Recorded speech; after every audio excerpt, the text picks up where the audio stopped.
आज Doubtnut app download करें। Doubtnut पर अपने सभी गणित, रसायन विज्ञान, भौतिक विज्ञान और जीव विज्ञान के डाउट्स का करो सफाया।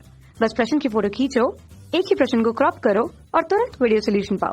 अभी डाउनलोड करें। नमस्कार दोस्तों, हमसे पूछा है धातु की कार्यफलन के साथ उत्सर्जित इलेक्ट्रॉनों की गतिज ऊर्जा किस प्रकार परिवर्तित होती है। तो दोस्तों, इसे समझने के लिए हमें प्रकाश विद्युत प्रभाव को समझना पड़ेगा पहले। तो मान लो कि हमारे पास कोई प्लेट है। प्लेट में क्या होंगे? परमाणु में क्या होंगे?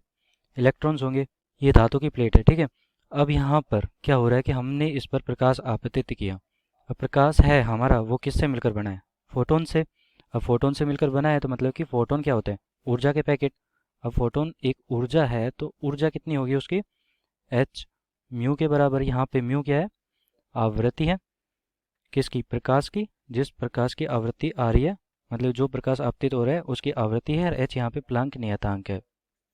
प्लांक नियतांक। अब दोस्तों इसका मान कितना होता है? 6.62 गुना 10 की घात -34 जूल सेकंड। ठीक है दोस्तों। अब हो क्या रहा है कि ये मान लो कि हमारा एक फोटोन है यहाँ से, और ये इस इलेक्ट्रॉन से टकराया, तो इस फोटोन की कुछ ऊर्जा होगी। तो इस इलेक्ट्रॉन को इस धातु से निकालने के लिए कुछ कार्य करना पड़ रहा है इसे, तो उसे कहते हैं ये कार्य फलन। तो इलेक्ट्रॉन को यहाँ से उत्सर्जित कर दिया इसने। अब इलेक्ट्रॉन को अगर उत्सर्जित कर दिया तो कुछ ऊर्जा तो इसकी कहाँ पे होगी? कार्यफलन में। और अगर ऊर्जा फिर भी बची होगी तो वो किस में चली जाएगी? इलेक्ट्रॉन की गतिज ऊर्जा में। Photo electron. यहाँ पे उत्सर्जित क्या हो रहा है? Photo electron. अगर ये इलेक्ट्रॉन उत्सर्जित हो गया तो फोटो इलेक्ट्रॉन, यहाँ पे गतिज ऊर्जा क्या होगी? के। उसका मान कितना होता है? 1/2 mv मैक्स, मतलब कि अधिकतम मान वेग का स्क्वायर। ठीक है। अब यहाँ पर देखो धातु का कार्यफलन और उत्सर्जित इलेक्ट्रॉन की गतिज ऊर्जा किस प्रकार परिवर्तित होती है। तो दोस्तों आइंस्टाइन ने क्या समीकरण दिया था इनके लिए?